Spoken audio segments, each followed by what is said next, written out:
Hi, fourth graders. Welcome back to reading class. This week we're going to continue talking about nonfiction texts, and this week we're going to be talking about scientific texts. So, first, let's talk about what is a scientific text. A scientific text is an informational text that tells facts and scientific ideas. So, people read scientific texts to understand scientific topics. A scientific text tells you what is happening and how or why it's happening, and you can understand how scientific facts are connected through cause and effect relationships. And we're going to talk a lot about these cause and effect relationships today. So, what is cause and effect? So, the cause is why something happens. So, something happens because of something else. And your effect is what happens, it's your end result. So if we were going to think of a thunderstorm and a tornado, the cause would be that during a thunderstorm, warm air and dry air meet, and this creates instability. It creates chaos in the atmosphere. And so that is the cause. And the effect is that a tornado can happen. So your cause is your thunderstorm. It's why something is happening. And your effect is a tornado. It's the end result. It's what happened. So we're going to look at a few key words that would show us that a text is a cause and effect text. The first one is as a result of, because of, due to the fact of, on account of, resulting in, since, so, the reason for, therefore, and which means. If you see any of these words in your text, that is your clue that you are reading a cause and effect text. And a lot of times our scientific texts are cause and effect texts, and that's why we're focusing on that today. So, what is in a scientific text? Last week we talked about our technical text could have directions, could have a supply list, could have pictures. So, it's important to know what is in a scientific text so we can determine the difference between the two of them. So, in a scientific text, you're going to have pictures, you're going to have charts, events, you're going to have a sequence, you could have maps, graphs, scientific ideas, observations, journal entries, data collection, concepts, and cause and effect. So, a lot of the things that we are doing in science class right now, fourth graders, could be described as scientific text, right? You're looking at pictures, you're looking at sequence, you're looking at graphs, you're looking at journal entries, you're collecting data when you're doing experiments. So all of those things that you are doing could be considered a scientific text. So today we are going to read one together. We are going to read this scientific text about the hawksbill sea turtle, and we are going to fill out this graphic organizer together. Now, this graphic organizer is going to look a lot like what you are doing on your own in your Google Classroom today, which is why we're going to read a text and fill it out together, and then you will know how to do it on your assignment. So the first thing we need to do is read our text. So the hawksbill sea turtles, critically endangered. There are 7 species of sea turtles in the world, and 6 of them are classified as endangered. 3 species are said to be critically endangered, and the hawksbill sea turtle is one of those species. So when a species is endangered, it means it's close to being extinct. It's close to not existing anymore. It means there's not very many left of those animals. Sea turtles are endangered because of human activity. If humans choose not to take steps to protect these critically endangered animals, they will soon be extinct. Every 2 to 5 years, female hawksbill sea turtles return to the area where they were born to mate. They leave the sea and choose an area on the beach to lay their eggs. They dig a pit in the sand, fill it with about 130 eggs, and cover it, and then retreat to the sea. The eggs are now on their own. After about 60 days, the eggs hatch. The most dangerous time of the hawksbill's life is now. The hatchlings must travel to the sea before they are devoured by predators. Crabs and seagulls prey on these hatchlings.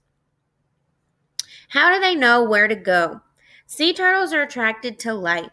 Before electricity was invented, the brightest light was the moonlight reflecting on the sea. Therefore, the hatchlings would simply follow the light and end up in the sea. Unfortunately, things are not as simple anymore. Beaches have become popular places filled with houses, hotels, and condominiums. Even at nighttime, shorelines are well lit. If the lights are on, the hatchlings become confused and wander inland toward the bright lights. As a result, many die before they can find the ocean. Humans must do something to help the sea turtles. One solution is to turn off the lights on the beaches where sea turtles nest. Another solution is to use turtle safe lighting on the beach. These red lights emit less visible light and therefore do not confuse the hatchlings. Executing either of these simple actions could improve the likelihood of survival for hawksbill sea turtles. So together we are going to fill out our graphic organizer. The first thing we're going to talk about is a cause, why something happened.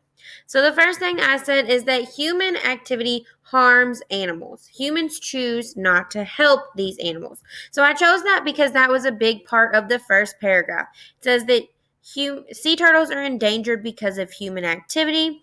If humans choose not to take steps to protect these critically endangered animals, they will soon be extinct. Our whole passage was about these sea turtles being extinct and why they are extinct. So I wanted to make sure that that was one of my causes. And we know that if that happens, sea turtles, especially the hawksbill sea turtles, will be extinct because they're already on that endangered species list. Okay? Our next cause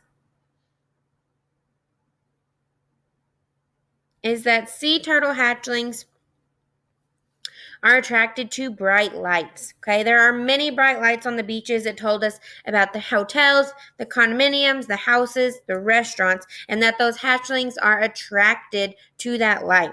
So, because of that, many sea turtles are not able to follow the moonlight to the ocean and they die before they make it there, right? They may go to the wrong place. They may be attracted to that light and they may go towards the hotel instead of going towards the ocean.